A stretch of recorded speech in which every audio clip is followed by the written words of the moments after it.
Last week's midweek meditation was met with shall we say, a mixed response.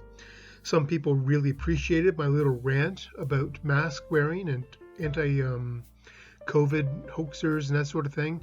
Other folks did not appreciate what I had to say, and that's fine as well.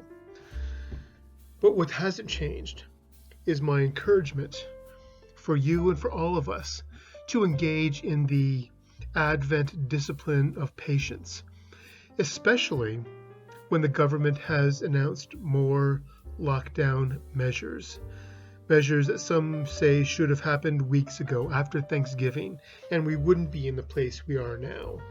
But we can blame whoever we want. We are in this place today and going into the next few weeks and months. And so Christmas and New Year's is going to look very different than it has in previous years. We want it not to look that way. We want to be with family and friends and celebrate with our traditions. But we won't be able to. That's why we need patience.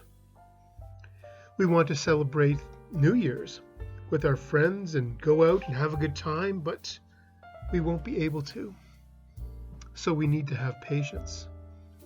We want to enter into the new year with a sense of hope and possibility. And while that can still happen, that can only happen when we have patience, the spiritual discipline of patience. Because even if the vaccines roll out as quickly as they can, patience will be needed for when our entire community is immune or safe from this virus. So during this time of Advent, again, I remind you, patience is the spiritual discipline that I think God is calling us to at this time. I know it's not easy. I'm in a cohort of one, and I have to admit it's a bit of a drag. I go many days without really talking to anyone or really connecting with anyone. I don't see my daughters because they're not in my cohort, and they live in Lethbridge with their mom and stepdad, and both me and their stepdad have heart conditions, which, if we got COVID, would pose a serious problem. So again, patience.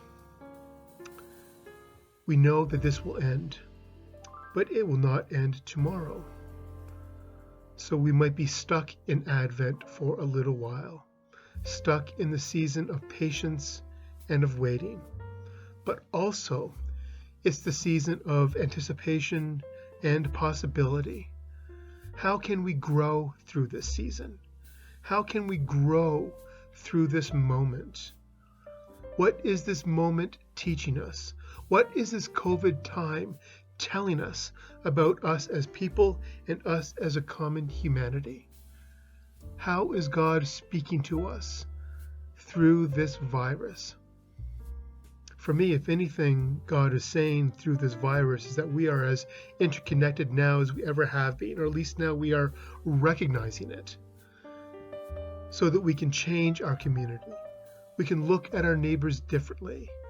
We can see the responsibility we have for one another, so that everyone can be safe, so that everyone can be healthy, so that everyone can thrive in our community.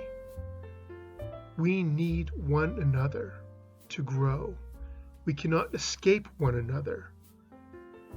So during this COVID time, this perpetual season of Advent, this season of patience, this season of waiting, I encourage you to also look at this season as a season of anticipation and a season of possibility, and a season where we finally recognize our interconnectedness as people and as creation.